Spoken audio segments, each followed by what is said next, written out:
Hello, I'm Robert McKenzie. You join me here in this fine old library on the campus of the University of Chicago. We're about to see the first of 10 films by Milton Friedman, an economist of international repute, winner of the Nobel Prize, one of the most controversial and stimulating Americans of our time. In the weeks that lie ahead, as Friedman's first major television series unfolds, the famous and influential men and women who will occupy those seats are going to have a lot to say about Friedman's view of the society in which we live today and his solutions for the ills of our time. For that's what the series is about, Milton Friedman's view of the way we live now and where we're headed. Now, like some people here, you may be appalled by his ideas. Like others, extremely enthusiastic about them. Whichever way it goes, I think you'll be fascinated by what Milton Friedman has to say.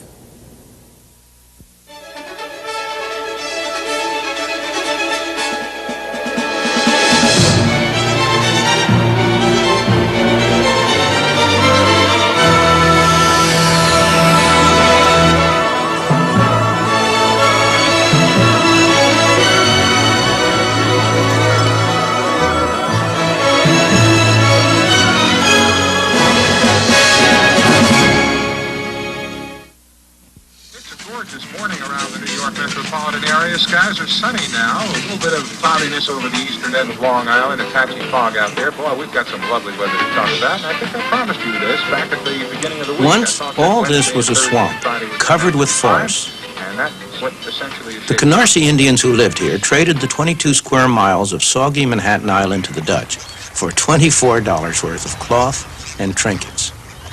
The newcomers founded a city, New Amsterdam, at the edge of an empty continent. In the years that followed, it proved a magnet for millions of people from across the Atlantic, people who were driven by fear and poverty, who were attracted by the promise of freedom and plenty. They fanned out over the continent and built a new nation with their sweat, their enterprise, and their vision of a better future.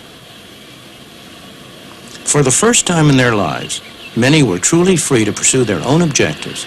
That freedom released the human energies which created the United States. For the immigrants who were welcomed by this statue, America was truly a land of opportunity.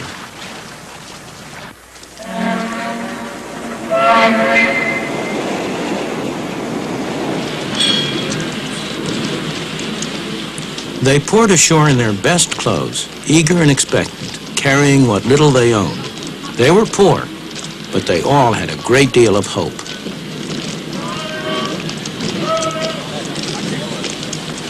Once they arrived, they found, as my parents did, not an easy life, but a very hard life.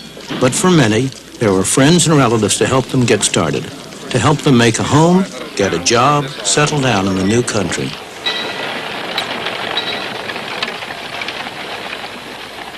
There were many rewards for hard work, enterprise, and ability. Life was hard, but opportunity was real. There were few government programs to turn to and nobody expected them. But also, there were few rules and regulations. There were no licenses, no permits, no red tape to restrict them. They found, in fact, a free market, and most of them thrived on it. Many people still come to the United States driven by the same pressures and attracted by the same promise. You can find them in places like this. It's Chinatown in New York, one of the centers of the garment industry, a place where hundreds of thousands of newcomers have had their first taste of life in the new country. The people who live and work here are like the early settlers. They want to better their lot, and they're prepared to work hard to do so. Although I haven't often been in factories like this, it's all very familiar to me, because this is exactly the same kind of a factory that my mother worked in when she came to this country for the first time at the age of 14, almost 90 years ago. And if there had not been factories like this here then, at which she could have started to work and earned a little money, she wouldn't have been able to come. And if I existed at all, I'd be a Russian or a Hungarian today instead of American. Of course, she didn't stay here a long time. She stayed here while she learned the language, while she developed some feeling for the country, and gradually she was able to make a better life for herself. Similarly, the people who are here now, they are like my mother, mostly immigrants from a distant country. They came here because they liked it here better and had more opportunities. A place like this gives them a chance to get started. They're not going to stay here very long or forever. On the contrary, they and their children will make a better life for themselves as they take advantage of the opportunities that a free market provides to them. The irony is that this place violates many of the standards that we now regard as every worker's right. It's poorly ventilated, it's overcrowded, the workers accept less than the union rate, it breaks every rule in the book. But if it were closed down, who would benefit? Certainly not the people here. Their life may seem pretty tough compared to our own, but that's only because our parents or grandparents went through that stage for us. We've been able to start at a higher point.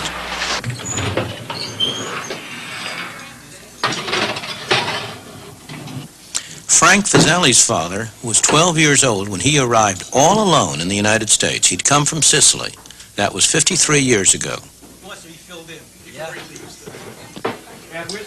Frank is a successful dentist with a wife and family. They live in Lexington, Massachusetts.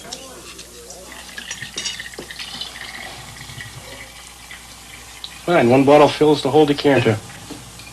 There's no doubt in Frank's mind what freedom combined with opportunity meant to his father, and then to him, or what his Italian grandparents would think if they could see how he lives now. They would not believe what they would see, that a person could immigrate from a small island and make such success out of their life, because to them they were mostly related to the fields, working in the field as a peasant. My father came over, he made something for himself, and then he tried to build a family structure. Whatever he did was for his family. It was for a better life for his family. And I can always remember him telling me that, number one thing in life is you should get an education to become a professional person. Please don't eat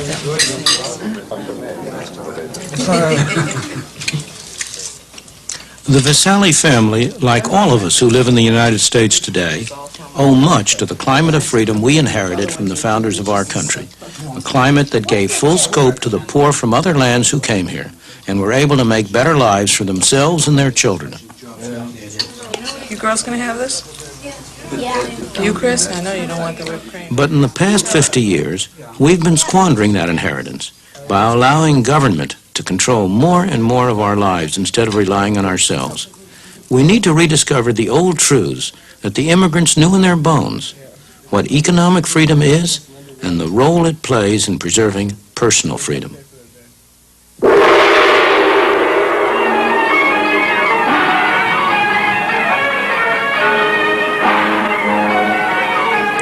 That's why I came here to the South China Sea.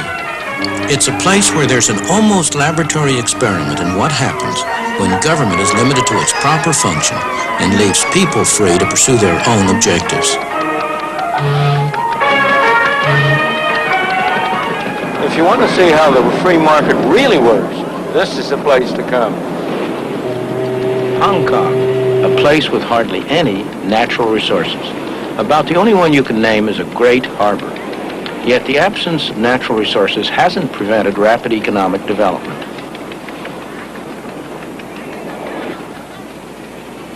Ships from all nations come here to trade because there are no duties, no tariffs on imports or exports.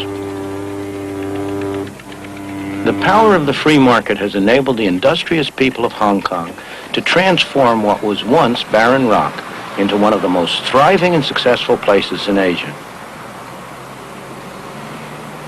Aside from its harbor, the only other important resource of Hong Kong is people, over 4.5 million of them. Like America a century ago, Hong Kong in the past few decades has been a haven for people who sought the freedom to make the most of their own abilities. Many of them are refugees from countries that don't allow the economic and political freedom that's taken for granted in Hong Kong. Despite rapid population growth, despite the lack of natural resources, the standard of living is one of the highest in all of Asia.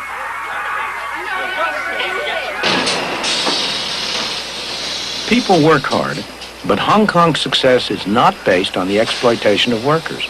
Wages in Hong Kong have gone up 4-fold since the war, and that's after allowing for inflation. The workers are free to work what hours they choose, free to move to other jobs if they wish. The market gives them that choice. It also determines what they make. You can be sure that somebody somewhere is willing to pay for these cheap plastic toys. Otherwise, they simply wouldn't be made.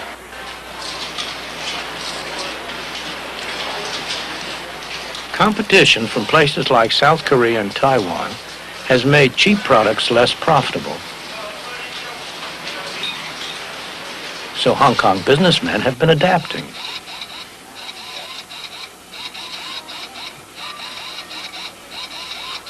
They've been developing more sophisticated products and new technology that can match anything in the West or East. And their employees have been developing new skills.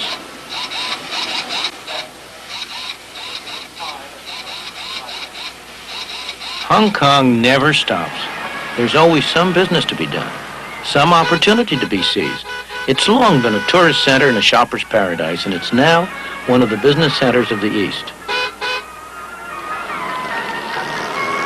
It's the ordinary people of Hong Kong who benefit from all this effort and enterprise.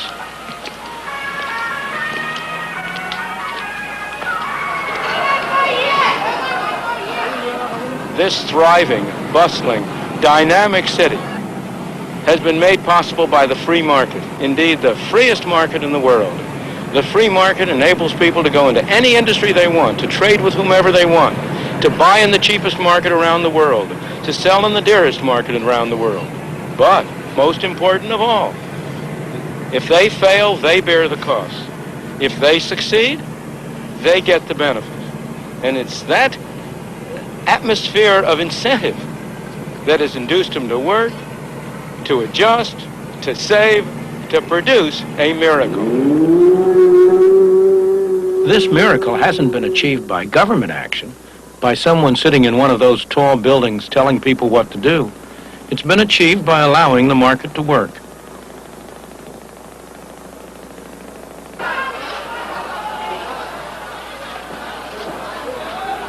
Walk down any street in Hong Kong and you'll see the impersonal forces of the market in operation. Mr. Chung makes metal containers. Nobody's ordered him to. He does it because he's found that he can do better for himself that way than by making anything else. But if demand for metal containers went down, or somebody found a way of making them cheaper, Mr. Chung would soon get that message. A few doors away, Mr. Yu's firm has been making traditional Cantonese wedding gowns for 42 years. But the demand for these elaborate garments is falling. The firm has already gotten that message and is now looking for another product. The market tells producers not only what to produce, but how best to produce it through another set of prices. The cost of materials, the wages of labor, and so on.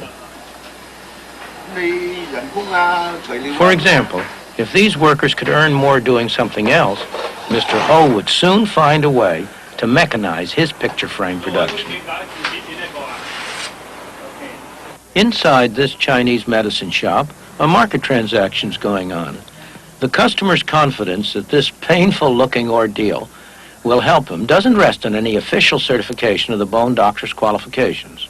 It comes from experience, his own or his friends. In his turn, the doctor treats him not because he's been ordered to, but because he gets paid. The transaction is voluntary, so both parties must expect to benefit or it will not take place.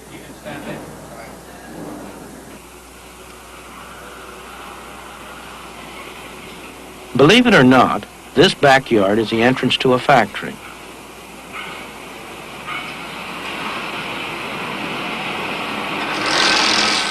The workers here are some of the best paid in Hong Kong.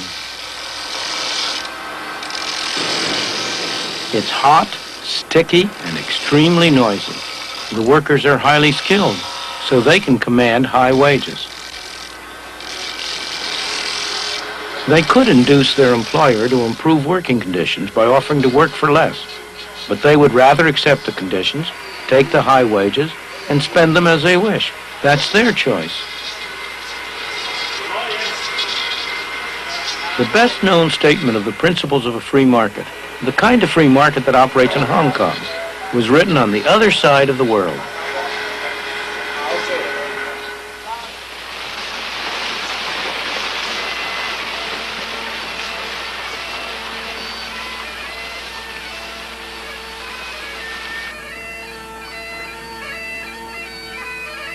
200 years ago in Scotland, Adam Smith taught at the University of Glasgow. His brilliant book, The Wealth of Nations, was based on the lectures he gave here. The basic principles underlying the free market, as Adam Smith taught them to his students in this university, are really very simple. Look at this lead pencil. There's not a single person in the world who could make this pencil.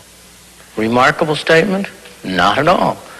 The wood from which it's made, for all I know, comes from a tree that was cut down in the state of Washington. To cut down that tree, it took a saw. To make the saw, it took steel. To make the steel, it took iron ore. This black center, we call it lead, but it's really graphite, compressed graphite. I'm not sure where it comes from, but I think it comes from some mines in South America. This red top up here, the eraser, bit of rubber, probably comes from Malaya, where the rubber tree isn't even native. It was imported from South America by some businessmen with the help of the British government. This brass ferrule, I haven't the slightest idea where it came from, or the yellow paint, or the paint that made the black lines, or the glue that holds it together. Literally thousands of people cooperated to make this pencil. People who don't speak the same language, who practice different religions, who might hate one another if they ever met. When you go down to the store and buy this pencil, you are in effect trading a few minutes of your time for a few seconds of the time of all those thousands of people. What brought them together and induced them to cooperate to make this pencil? There was no commissar sending out orders from some central office. It was a magic of the price system, the impersonal operation of prices that brought them together and got them to cooperate to make this pencil so that you could have it for a trifling sum.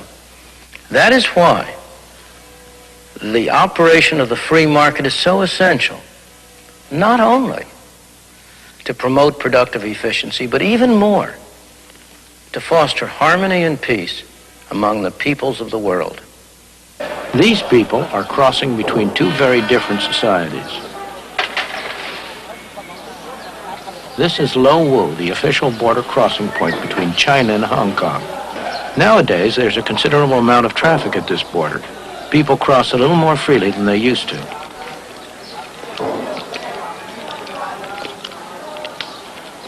Many people from Hong Kong trade in China, and the market has helped bring the two countries closer together.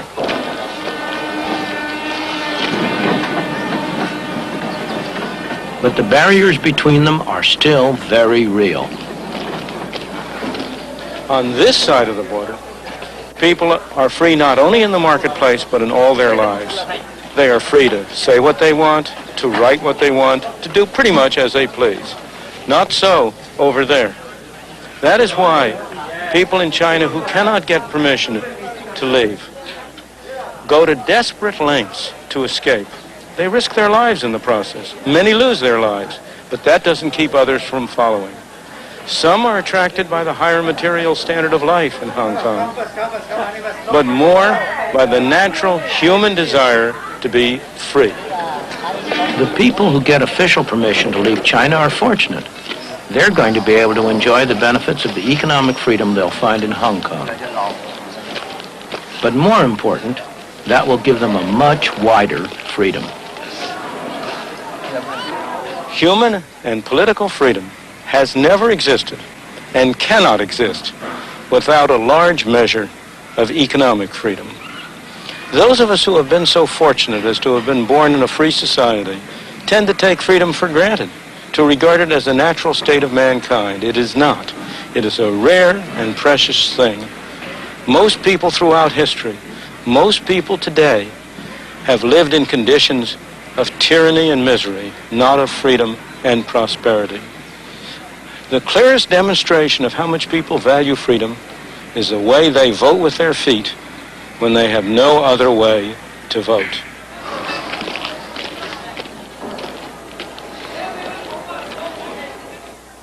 Of course, many of the people who pour into Hong Kong will end up in conditions that most of us in the West would find appalling. Hong Kong is very far from utopia. It has its slums, its crime, its desperately poor people.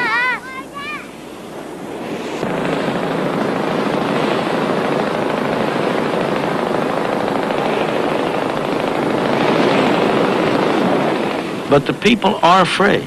That's, after all, why so many of them have come here, despite having to live in leaky houseboats in one of Hong Kong's many small harbors. Here, they have the freedom and the opportunity to better themselves, to improve their lot, and many succeed.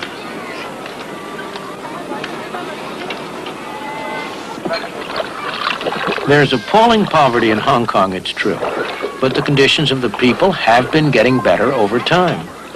They're far better off now than they were when they first came across the border from China.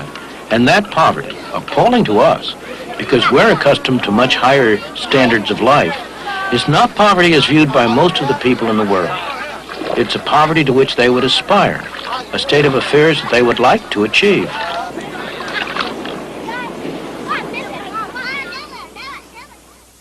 There is an enormous amount of poverty in the world everywhere. There is no system that's perfect. There's no system that's going to eliminate completely poverty, in whatever sense. The question is, which system has the greatest chance? Which is the best arrangement for enabling poor people to improve their lot? And on that, the evidence of history speaks with a single voice. I do not know any exception to the proposition that if you compare like with like, the freer the system, the better off the ordinary poor people have been. Ask yourself what it is that assures these garment workers in Hong Kong a good wage. Not high by Western standards, but high enough to enable them to live far better than most people in the world. It's not government or trade unions that do it. These workers do well because there's competition for their labor and skills.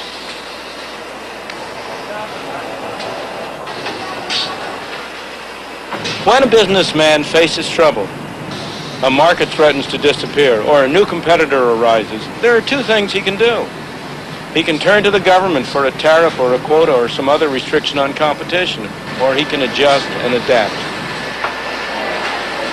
In Hong Kong, the first option is closed. Hong Kong is too dependent on foreign trade so that the government has simply had to adopt a policy of complete non-interference. That's tough on some individuals, but it's extremely healthy for the society as a whole. Only the businessmen who can adapt, who are flexible and adjustable, survive, and they create good employment opportunities for the rest. The complete absence of tariffs or any other restrictions on trade is one of the main reasons why Hong Kong has been able to provide such a rapidly rising standard of life for its people. Even Communist China recognizes Hong Kong's success. It set up shop here and now accepts the universal symbol of capitalism. The Bank of China, the official bank of Communist China, is the largest bank in Hong Kong. There's no doubt that Communist China recognizes the power of the market. In all this, the government of Hong Kong has played an important part, not only by what it has done, but as much by what it has refrained from doing. It has made sure that laws are enforced and contracts honored. It has provided the conditions in which a free market can work. Most importantly, it has not tried to direct the economic activities of the colony.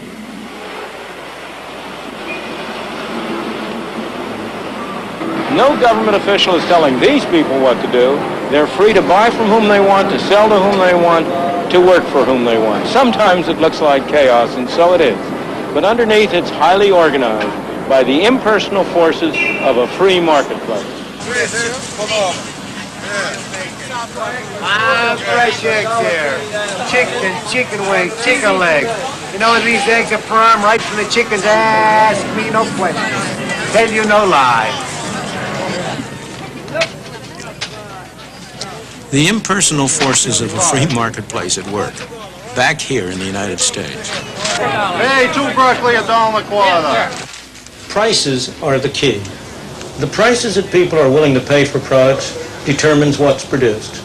The prices that have to be paid for raw materials, for the wages of labor and so on, determine the cheapest way to produce these things. And in addition, these self-same prices, the wages of labor, the interest on capital and so on, determine how much each person has to spend on the market. It's tempting to try to separate this final function of prices from the other two. To think that somehow or other you can use prices to transmit the information about what should be produced and how it should be produced without using those prices to determine how much each person gets. Indeed, government activity over the past few decades has been devoted to little else. But that's a very serious mistake. If what people get is not going to be determined on what they produce, on how they produce it, on how successfully they work, what incentive is there for them to act in accordance with the information that's transmitted? There's only one alternative: force. Some people telling other people what to do. We got them, folks. Let's go ahead. We got parsley here, 30 cents. Hey, look at these melons, $2 for Hey, fresh melons, $2 for Hey, 2 broccoli $1. Hey, look at those there again, Charlie. I know, huh? Charlie Brown. Go ahead, try them, huh? Nice? Oh, boy, look what I got. Real good tomato. Real nice. Hey, come on, try one of those tomatoes. You don't eat home anymore. Have free lunch over here. You eat for nothing over here. Go ahead, eat. We don't charge you. Have a free lunch. I know, I'm going to. That's right. Free lunch. Free lunch. The fundamental principle of a free society is voluntary cooperation. The economic market, buying and selling, is one example, but it's only one example. Voluntary cooperation is far broader than that. To take an example that at first sight seems about as far away as you can get, the language we speak, the words we use, the complex structure of our grammar. No government bureau designed that. It arose out of the voluntary interactions of people seeking to communicate with one another. Or consider some of the great scientific achievements of our time, the discoveries of an Einstein or a Newton, the inventions of a Thomas Alva Edison or an Alexander Graham Bell, or even consider the great charitable activities of a Florence Nightingale or an Andrew Carnegie. These weren't done under orders from a government office. They were done by individuals deeply interested in what they were doing, pursuing their own interests and cooperating with one another. This kind of voluntary cooperation is built so deeply into the structure of our society that we tend to take it for granted.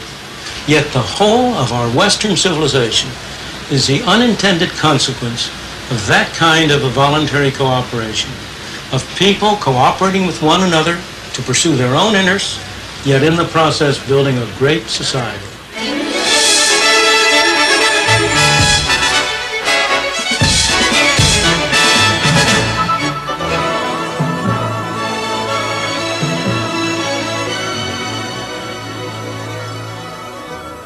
And here at the Harper Library in the University of Chicago, our distinguished guests have their own ideas too. So let's join them now. It seemed to me he was saying that the golden age for America, when it was truly a land of opportunity, was the late 19th, early 20th century. No regulations, no permits, no red tape.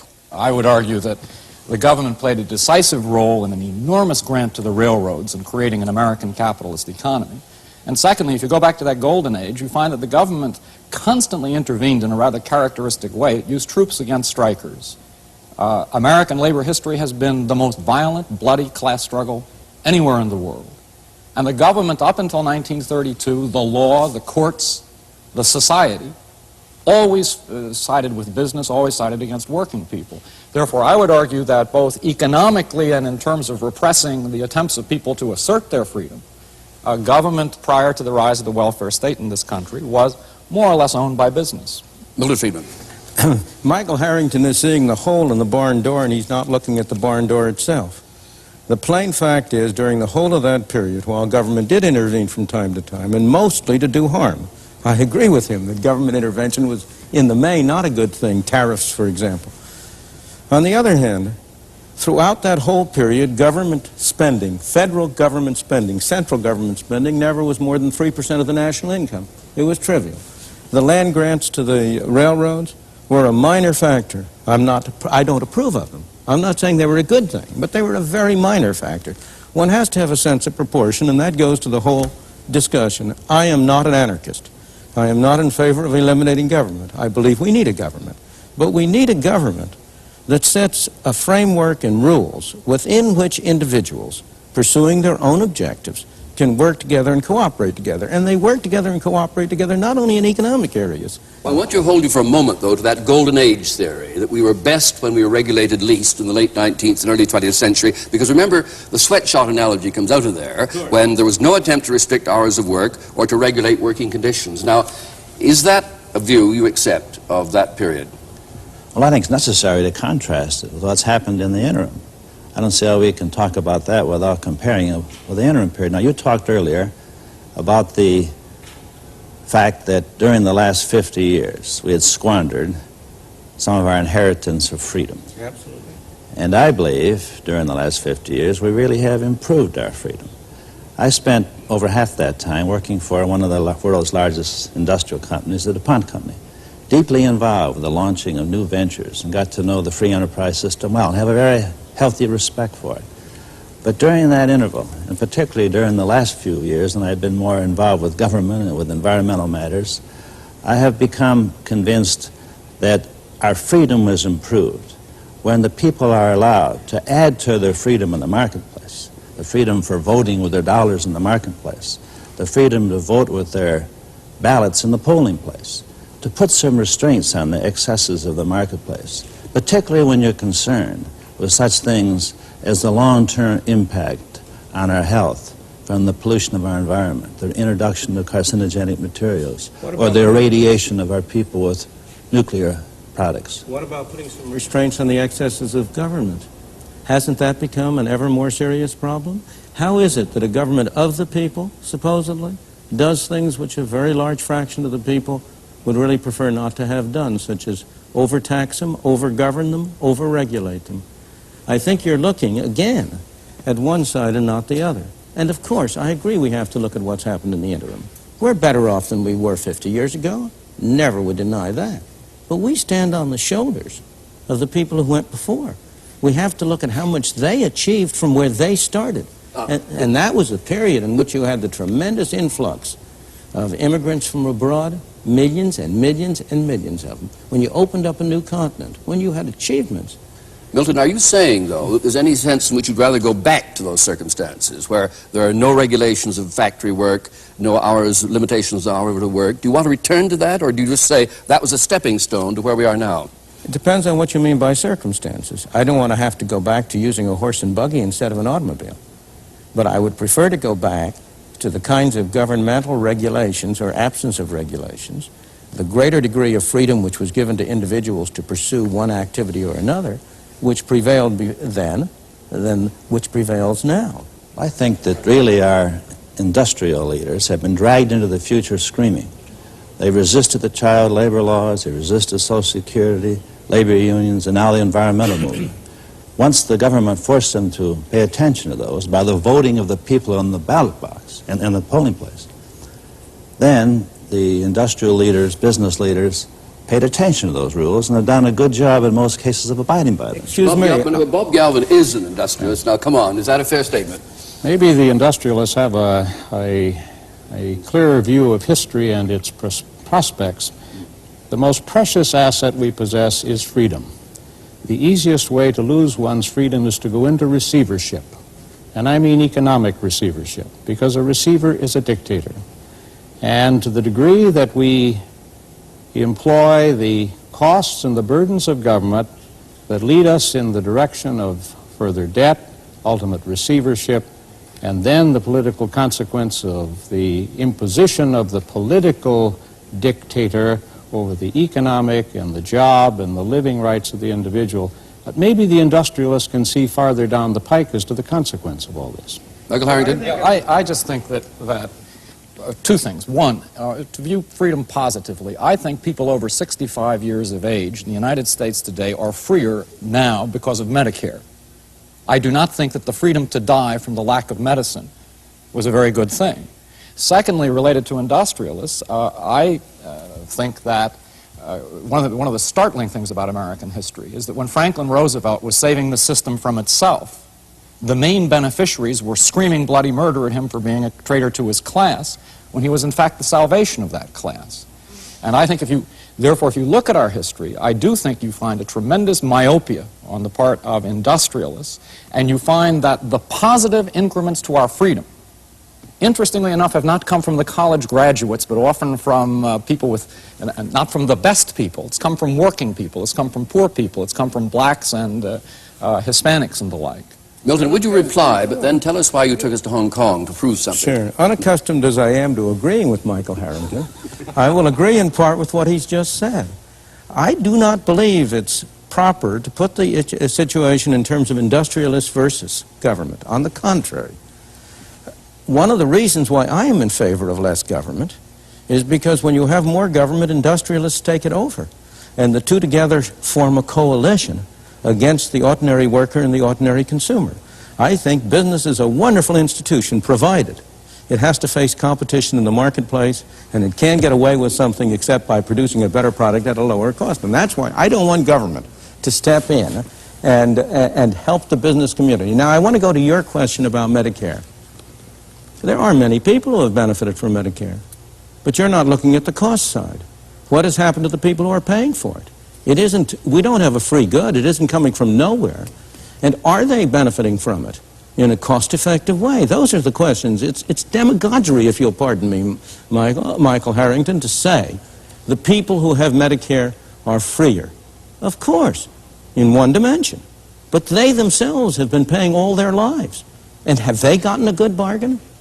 At the moment they have. The young men, the young working people who are going into Social Security now, they're going to get a very raw deal indeed. Milton, interestingly, on that point, people over 65 are paying more of their spendable income for medical care now than they were before Medicare was enacted. It's been not a very successful program. Government doesn't do things well. It doesn't do things well, and it hasn't done things well in Britain, in Canada, in the United States. Now, Milton, then you took us to Hong Kong on exactly that point. Right. That here, you said, was a true model of the market operating. Now, is that really a fair description of Hong Kong? At the moment, yes. It's not again, there aren't any such things as 100% one way and 100% the other. Everything is mixed, of course. Hong Kong has a government. It happens to be a government. In this case, there's no democracy in Hong Kong. It's run from Britain. It's a crown colony of Britain, and the British Governor General and so on, Financial Secretary, run it. But the situation in Hong Kong is that there is very little government regulation of industry. There's complete free trade. There are no tariffs. There are no export subsidies. There are no restrictions on the purchase and sale of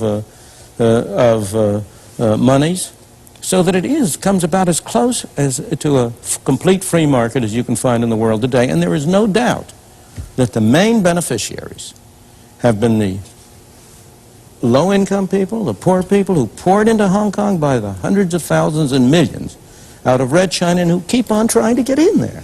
This goes to Michael Harrington's question.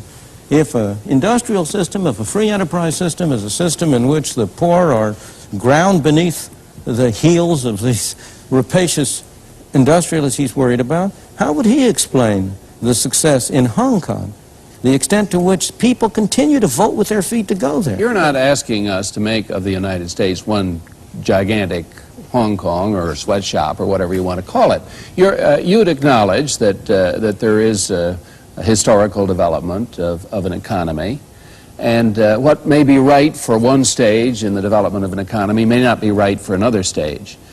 Isn't the issue, where do we go from here? What pragmatic decisions do we make about the direction of the American economy? Should it be toward more and more government, or should it be trying to preserve an adequate balance between freedom of choice and government intervention?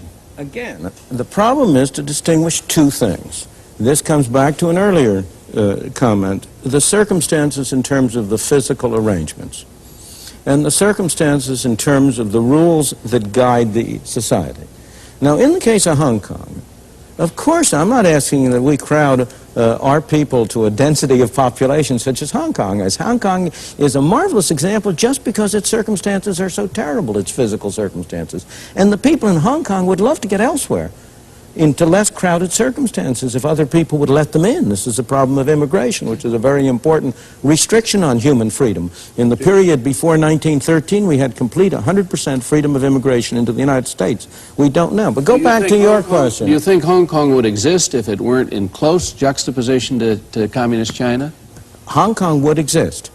It is very dubious that it would have the policies it has now if it weren't in close juxtaposition to communist China. Well, now, but to answer your question directly, yes, I am in favor of the United States having not the circumstances, not the physical circumstances, but the policies that Hong Kong has had of zero tariffs, of complete free trade, of no restrictions on exports, no restrictions on monetary transactions, of a far greater degree of a far lesser degree of governmental regulation. I agree with what Russell Peterson said before, that there are third-party effects. There are things like pollution. The question is whether we're handling them in the right way, and I think we're not. I want to bring Bob Galvin in here. You got the beginning of Milton's agenda there. No tariffs, for example, no restrictions, no quotas. Now, will business, big business, wear that kind of policy? I think big business and all business could wear that kind of policy if we could find the appropriate balancing factor that in the rest of world trade, where we trade outside our border, and as others come in, we are required to trade against socialized institutions. That's a very different kind of an institution than the private institution. The private institution can clearly operate more efficiently if it is not imposed upon by an artificial price from the socialized institution across the seas. So I think there has to be, not protectionism, but there has to be an international rule of the road that prevents the socialized institution from subsidizing and taking advantage of the private institution. Sorry, did you include the 9 countries of the common market, though, as socialist countries, or are you prepared to have open competition from all the 9 countries of the common market? The 9 countries of the European common market engage in the most dramatic of the socialized institutions. I don't agree with him at all. We are hurting ourselves by restricting trade from abroad. Other countries are hurting themselves and us by the measures you described. But we're only hurting ourselves even the more if we imitate them. I don't think, Dr. Friedman, that your mother would get a job sewing today in America if we had no tariffs at all. What would happen is there wouldn't be any sewing jobs in America. We'd be making nothing but computers. But then there would be some other kinds of jobs. Then she would get a job at a very low level in making computers. Yeah, although you do face the problem that you've had both a leading businessman and a leading conservative congressman not accepting your prescription of sweeping away restrictions. But of course, the 2 greatest enemies of, I would say, the greatest enemies of free enterprise and of freedom in the world have been, on the one hand, the industrialists, and on the other hand, most of my academic colleagues who end up in government. For opposite reasons. People like Michael Harrington and my academic colleagues want freedom for themselves. They want free speech, they want freedom to write, they want freedom to publish, to do research, but they don't want freedom for any of those awful businessmen. Now, the businessmen are very different. Every businessman wants freedom for somebody else, but he wants special privilege for himself. He wants a tariff from Congress. And the congressman, well, the way in which congressmen get elected is by performing favors to constituents. And if indeed you were to wipe out completely all tariffs, if you were to reduce government controls in this country to what they are now, I do not think that would be in the self-interest of even Barber, Conable, for whom I have the very greatest respect, or Bob Galvin, for whom I have the respect. I think it would be in the self-interest of Michael Harrington. Now let's ask what the American people want and will wear, because you're saying in effect that to get elected, the congressman is giving the people what they want. Now, aren't you saying in the end, then, the people don't want this or don't understand the advantage of it? I'm saying that my whole function and purpose is to try to persuade the people to make a different thing politically profitable. I'm trying to persuade the people to make it clear that congressmen who pursue these policies are going to lose their jobs. And if we do that, congressmen are pursuing their self-interest. They're in a market. There's a political market. They've got a product to sell, and they've got to appeal to their customers. And I am just engaging in the kind of advertising Mr. Galvin and other companies very experienced politician, Governor Peterson. The people decided that they wanted cool air. There was a tremendous need And so we built a huge industry, the air conditioner industry. Hundreds of thousands of jobs, tremendous earnings opportunities, and nearly all of us now have air-conditioned homes and cars and offices. But then the people decided they wanted clean air, and they couldn't buy it in the marketplace. So they voted at the polling place. They got their elected representatives to go to the Congress and say, we are going to have clean air. Now, overnight there was a new market, and the free enterprise system responded to that. Now there's a big environmental industry making earnings, providing jobs, but also serving this public need to have the freedom to breathe clean air. You grossly underestimate the extent to which the private market is able to do it. It's not an accident that the air, before you had any of this legislation, air and water were cleaner in the United States today than they were in the United States 100 years ago. You know, the automobile added one kind of pollution, but it eliminated a far worse kind of pollution. If you consider what the streets of New York would look like today if you were still transporting people by horse-drawn vehicles, you would have pollution on a scale that would stagger you. In the same way, it's not an accident that the air is cleaner and the water purer in those countries today that are the most advanced than they are in the backward country. It's not in Afghanistan that you find clean air and water. It's in the advanced countries. So the market is a very much more subtle mechanism than people give it credit for being. I would like to get this back to the real world, because in the real world, there is no possibility that American business, which is a welfare-dependent business system, is going to adopt these ideas. What these ideas function as in the real world is a rationalization for the myth of free enterprise, which disguises the fact of state capitalism, as an argument against social intervention in a society that does intervene on behalf of the steel industry very quickly. Finally, in terms of the American political process, I don't believe that the political process is so simple as having the people elect the government. The fact is that when a Jimmy Carter is elected president on a relatively liberal platform, he then has to win business confidence because of the control of the investment process by corporate power.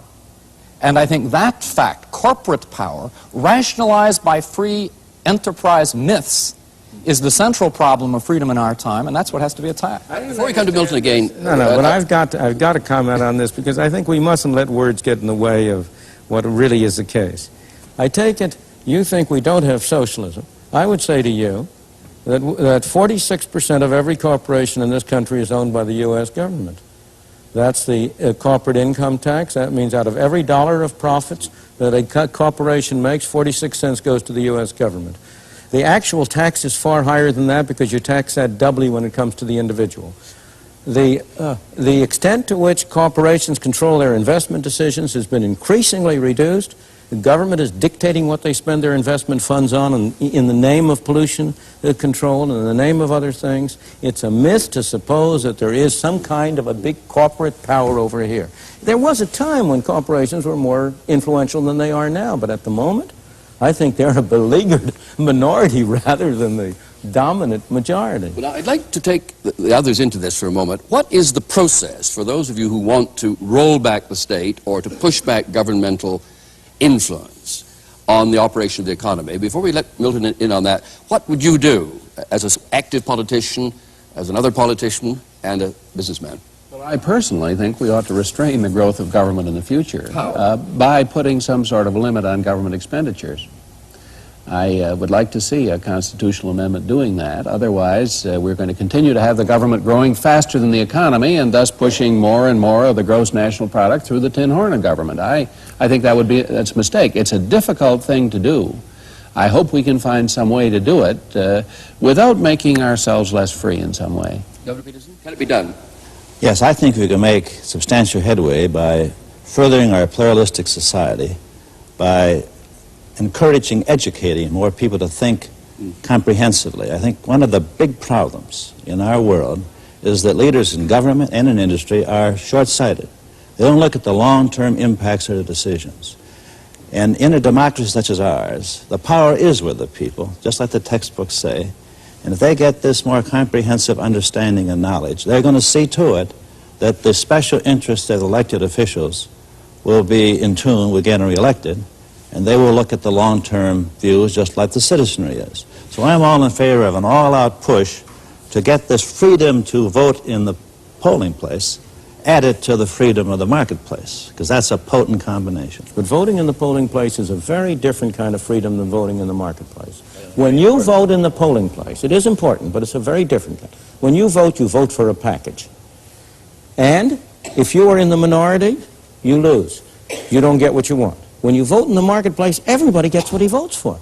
If you vote for I vote for a green tie, I get a green tie. You vote for a blue tie, you get a blue tie. If we do that in the polling booth, if 60% of us vote for a green tie, you have to wear a green tie. Oh, but the 40% don't just shut up. They can try to influence the decision-making. They can try to influence, but it's a very different and less efficient mechanism for matching performance, matching results to individual tastes and preferences. Whatever kind of car I buy, I still get dirty air.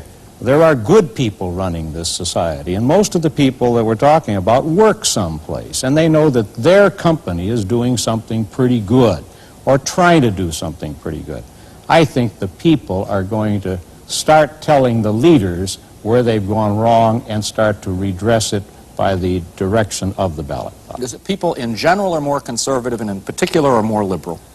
That is to say, if you ask the people in general, what do you think of government, get it off my back, less taxes. If you ask in particular, what about health, national health? What about full employment, government is the employer of last resort? What about pollution? Do something about it. Everett Ladd had an article in Fortune about a year ago, which is hardly a radical left-wing journal, showing this contradiction. And I think that there is in the United States today a rapid movement to the left, right, and center, which I obviously hope will be resolved not by an across-the-boards cut aimed primarily at poor and working people, but by an increasing democratization of economic power and an increasing democratization of the government. I think that in this complicated society of huge institutions and bureaucracies, if we talk about freedom, one of the things I would like to see would be a law providing funds for any significant minority to buy the research to counter the majority. If you don't have the expertise, the knowledge technology today, you're out of the debate.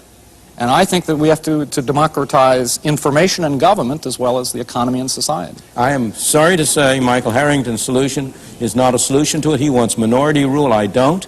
I want individual rule. I want human beings separately and individually to have control of their lives. I don't believe that a minority that differs with me should have the right to take money out of my pocket to research for them. They should go out and try to persuade people to contribute to them. I should be free to get people to contribute to me to present my ideas. But the idea of having some kind of an official government agency that is going to finance dissidents, in the first place, anybody who has any sense of realism about the way government operates at all will know that that'll end up in the hands of the majority and not the minority. But can government, in this extremely interdependent, complex world economy which is developing, can you have a mystical belief in the invisible hand of Adam Smith? I happen to think that Adam Smith was one of the greatest intellectual figures in the history of the world, and that capitalism was one of the greatest advances that humankind has ever made.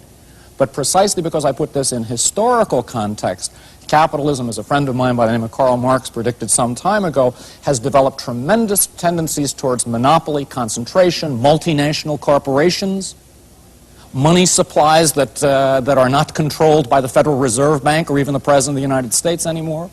And to think that you can respond to this radically new environment by an 18th century solution, I think really comes down to an intellectual exercise whose practical political effect is to rationalize conservative power in America. This is a myth, a complete myth, that the development of an underdeveloped country in a more complicated world necessitates greater government intervention. Government intervention has not grown in those areas which arise out of the complexity and interdependence of the world. It's grown where? In taking money from some people and giving it to others. All I have to say is that government, Dr. Friedman, has to live in the 20th century, much less the 19th or the 18th. But again... And we have to take society as it exists today and build on that. To me, the decisive thing at issue here is an essentially mythic, non-historical presentation of an abstract solution taken out of time, which does not look to the tremendous evolution of capitalist society, the tremendous interdependence of the world, the fact that we now have not only national economic planning, but at the Tokyo summit, then we have institutionalized international economic planning of the major industrial capitalist powers. And under those circumstances, granted the enormous achievement of Adam Smith, granted the enormous achievement of capitalist society, under this radically changed historical situation, to propose those classic old solutions, I think, is to propose something non-serious, which, however, does function seriously to rationalize conservative corporate economic and political power. The great achievements of the 19th century came by departing from the kind of system you now want to reimpose. You want to take us back to the 18th and 17th century when we had a corporate society, when we had government controlling things. The whole issue is what somebody is proposing in the 20th and the 19th and the 18th. The whole issue is what is the right thing to do? What is the best way in which we can widen our opportunities, preserve our freedom, maintain our prosperity? And it seems to me the kind of solutions you would propose involve more of the same, more of the measures that have failed over and over again to achieve the objectives. Well, we leave the debate for there this week, and we hope you'll join us again the next edition of Free to Choose.